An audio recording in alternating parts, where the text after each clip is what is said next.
IPL का भूत। रात के 12 बज चुके थे। आईपीएल शुरू होने में बस कुछ चंद घंटे बचे थे।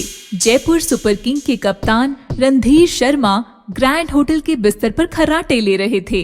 अचानक होटल के सारे लाइट्स ऑफ हो जाते हैं और रणधीर शर्मा के कमरे में रोते रोते कोई प्रवेश करता है और सोए हुए रणधीर शर्मा से कहता है, तुमने मुझे टीम के बाहर निकाल कर रुलाया है, गंदा पॉलिटिक्स किया है मेरे साथ। देखना कल मैच में मैं तुम्हें कैसे रुलाता हूँ। ऐसा कहकर जोर जोर से हंसने लगता है। उसकी हंसी से सारा होटल थरथराने लगता है। शर्मा आंख खोलता है और सामने देखता है तो उसकी आंखें फटी की फटी रह जाती हैं। बचाओ बचाओ बचाओ, कोई है वहाँ पे। लाइट आ जाती है। रणधीर शर्मा के पीए मनसुख तिवारी सिक्योरिटी गार्ड्स के साथ रणधीर के कमरे में भागते हैं। क्या हुआ सर? आपकी चीख मैंने सुनी। मनसुख वो वापस आया है। वो मुझे नहीं छोड़ेगा। मनसुख वो आया है। कौन सर? किसकी बात कर रहे हैं आप? राकेश। वो तो मर चुका है। सो जाइए आप, कल मैच है, मैं डॉक्टर को बुलाऊंगा आपके लिए। मैं कल मैदान में नहीं उतरूंगा। मैच कैंसिल कर दो मनसुख, मैच कैंसिल कर दो। सर करोड़ों का नुकसान हो जाएगा, आपका करियर खत्म हो जाएगा। सो जाइए सर आप, डोंट वरी, मैं रुकता हूँ यहाँ, आप आराम से सो जाइए। रणधीर शर्मा सोने का प्रयास तो करता है पर राकेश के ख्याल से उसकी नींद उड़ जाती है। दरअसल राकेश एक बहुत अच्छा प्लेयर था। इंडिया को वर्ल्ड कप दिलाने की क्षमता रखता था। जब वह खेलता था तो दर्शकों की सांसें रुक जाती थी, मानो कि राकेश दूसरा सचिन ही था। पर यह सब टीम के कैप्टन रणधीर को बर्दाश्त नहीं हुआ। राकेश की तेज रफ्तार देखकर रणधीर को अपनी पोजीशन की फिक्र होने लगी और उसने अपनी पहुंच और पॉलिटिक्स का उपयोग करके राकेश को टीम के बाहर कर दिया। इस तरह राकेश के करियर को कुछ ऐसा ब्रेक लगा कि फ्रस्ट्रेट होकर उसने आत्महत्या कर ली। सुबह होती है, मैच शुरू हो जाता है। दर्शकों से स्टेडियम खचाखच भर जाता है। पूरा इंडिया टीवी के सामने सांसें रोक कर बैठ जाता है और रणधीर मैदान में उतरता है। तभी रणधीर की नजर ऑपोजिट टीम के एक लड़के पर पड़ती है। उसे देखकर रणधीर सोच में पड़ जाता है। वही नजर, वही तेवर, कौन है ये? रणधीर ऑपोजिट टीम के कप्तान से पूछता है, ओए शर्मन, ये बंदा कौन है यार? पहले कभी नहीं देखा। ये हमारा सरप्राइज पैकेज है तुम लोगों के लिए। देखना ये कैसे धोता है तुम लोगों को। टॉस होता है। हाथ में बल्ला उठाए ऑपोजिट टीम का वही लड़का ओपनिंग करता है। रणधीर बॉलिंग करने उतरता है। रणधीर पहला बॉल डालता है तो वह लड़का बल्ला घुमाकर बॉल आसमान में ऐसा उछालता है कि मानो बॉल आसमान निगल गई हो। बॉल वापस ही नहीं आती। सारे हैरान हो जाते हैं। तभी वह लड़का रणधीर की तरफ देखकर मुस्कुराता है। वही आंखें, वही अंदाज, वही मुस्कुराहट। ऐसा शॉट तो राकेश ही मार सकता था। तभी यकायक उस लड़के में रणधीर को राकेश का भूत दिखता है और रणधीर बुरी तरह घबरा जाता है। ये मैच रोक दो, वो मुझे मार देगा। मैं नहीं खेलूंगा। अरे ये क्या, कैप्टन रणधीर अचानक से ऐसे क्यों बर्ताव करने लगे हैं?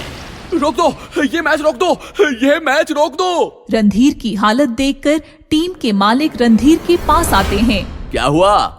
क्या पागलपन है? सर राकेश वापस आया है, वो मुझे मार देगा।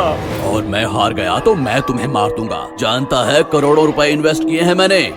तेरे कहने पर मैंने राकेश को हटा दिया था। वो होता तो कम से कम ये दिन तो ना देखना पड़ता। पागल हो गए हो क्या तुम? राकेश का भूत रणधीर के पास आता है और मुस्कुराता है। देखा, मैंने कहा था ना, अब मैं तुम्हें नहीं छोड़ूंगा। मैं वापस आया हूँ सिर्फ तुम्हारे लिए और मुझे सिर्फ तुम ही देख सकते हो, बाकी कोई नहीं। ऐसा कहकर हंसते हुए बैटिंग करने निकल पड़ता है। रणधीर बुरी तरह डर जाता है। पर वह कुछ नहीं कर सकता। रणधीर कांपते कांपते बॉल फेंकता है तो राकेश का भूत जोरदार पलटवार करता है तो बॉल सीधे राकेश के पेट में आकर लगती है। राकेश जमीन पर गिर जाता है। स्टेडियम तालियां और चीखों से गूंज जाता है। रणधीर समझ नहीं पाता कि उसके जख्मी होने के बावजूद भी यह शोर कैसे। तभी उसके पास राकेश आता है और कहता है, हैरान हो गए ना, पर तुम्हें अब कोई नहीं देख सकेगा और मुझे भी, क्योंकि तुम तो यहाँ हो ही नहीं। वो देखो, तुम तो वहाँ मैच खेल रहे हो। रणधीर देखता है तो वह बॉलिंग कर रहा होता है। ये कैसे हो सकता है? मैं तो यहाँ हूँ। फिर वो कौन है? सब मेरी माया है। वो तुम्हारा क्लोन है। लोग उसे देखते रहेंगे और मैं इधर तुम्हें बीच ग्राउंड में ही निपटा दूंगा। मैं चाहता तो तुम्हें कल रात को ही मार सकता था, पर मुझे तुम्हें यहीं मारना था, इसी ग्राउंड पर। राकेश का भूत घायल रणधीर को बल्ले से मारने लगता है। रणधीर चीखने चिल्लाने लगता है, फिर भी किसी का उस पर ध्यान नहीं जाता। सब लोग रणधीर के क्लोन को ही रणधीर समझ बैठे हैं और इधर राकेश रणधीर को मारकर घायल कर देता है। अचानक रणधीर का क्लोन गायब हो जाता है। सब हैरान हो जाते हैं। अरे ये क्या? रणधीर कहाँ चला गया? वो तो बॉल लाने गया था ना? लगता है डर कर भाग गया होगा। लगता है रणधीर शर्मा हार के डर से मैदान छोड़कर भाग गए हैं और उन्होंने जीत अपोजिट टीम की झोली में डाल दी है। रणधीर के फैंस चिल्लाने लगते हैं, रणधीर शर्मा भगोड़ा है, रणधीर शर्मा हाय हाय। यह सुनकर घायल रणधीर दम तोड़ देता है। इस प्रकार राकेश का भूत रणधीर से अपना बदला ले लेता है।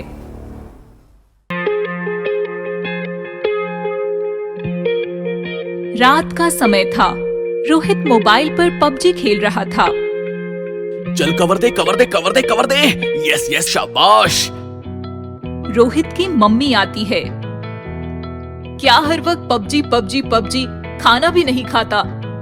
यह सेब और छुरी छोड़ के जा रही हूँ, काट कर खा लेना। मम्मी चली जाती है। रोहित पबजी में ही लगा था कि अचानक गेम ऑफ हो जाता है। ये क्या? अभी तो ठीक चल रहा था। ओह गॉड, अब मैं क्या करूं? तभी टीवी पर पीएम की मन की बात चलती है। मेरे प्यारे देशवासियों, आज रात से बल्कि अभी से हम पबजी गेम समेत 118 चीनी ऐप्स पर रोक लगा रहे हैं। हिंदुस्तान में पबजी को बैन किया जाता है। यह सुनकर रोहित एकदम बौखला जाता है। पबजी बैन हो गया? अब मैं कैसे जीऊंगा? अब तो मर जाना ही बेहतर है। ये मेरे हाथ क्यों कांप रहे हैं? छुरी कहाँ है? छुरी कहाँ है? छुरी। रोहित सेब की प्लेट में रखी छुरी उठाता है और अपने हाथ की नस काटकर आत्महत्या करता है। यह हाल सिर्फ रोहित का ही नहीं था। पबजी बैन की खबर सुनकर देश के सैकड़ों नौजवानों की यही हालत हुई थी। किसी ने फांसी लगा ली तो कोई छत से कूद पड़ा। कहते हैं कि कोई आत्महत्या कर लेता है तो उसकी आत्मा को मुक्ति नहीं मिलती, वह बदले की आग में जलती हुई भटकती रहती है। इन लड़कों के साथ भी कुछ ऐसा ही हुआ। रात का समय था, शहर सुनसान था। तभी हाथ में बंदूकें, बम और गोले लेकर कुछ सिपाही सड़कों पर चलते दिखाई दिए। सड़कों पर चलते लोगों को लगा कि होगी कोई मिलिट्री की फौज, पर यह वह भूतिया फौज थी जो अब पबजी खेलने सड़क पर उतरी थी। एक दो अटैक! बंदूकें चलने लगती हैं, बम गिरने लगते हैं, गली मोहल्ले फटने लगते हैं। सड़कों पर चलती गाड़ियां और इंसान खेल की तरह भूतों का खिलौना बन जाते हैं। यह हाल सिर्फ रास्तों का ही नहीं था, बल्कि अपने घरों में भी कोई सुरक्षित नहीं था। भूतिया फौज एक बिल्डिंग को घेर लेती है। हर घर, हर दरवाजे पर जाकर बम लगा देती है। घरों में घुसकर लोगों को छलनी करने लगती है। पुलिस आती है, बिल्डिंग को घेर लेती है। हमने तुम्हें चारों तरफ से घेर लिया है, हथियार डाल दो और सरेंडर कर दो। पुलिस को देखकर सारे भूत हंसने लगते हैं। आसमान में उड़ते उड़ते गोलियों की बरसात करते हैं। What? सर, अंधेरी में हमला हुआ है, हमें निकलना चाहिए। अभी तो यहाँ थे, अब अंधेरी। हम इंसान हैं और वो भूत। हमारे अंधेरी तक पहुँचते पहुँचते वो कहीं और निकल जाएंगे। तो सर, अब करें तो क्या करें? दिल्ली फोन घुमाओ। दिल्ली को शहर के हालात के बारे में पता चलता है तो दिल्ली भी कांप जाती है। सरकार पर विरोधियों का प्रेशर बढ़ जाता है। ये सरकार बस अपने मन की बातें करती रहती है। देखा, पबजी बैन करने का नतीजा।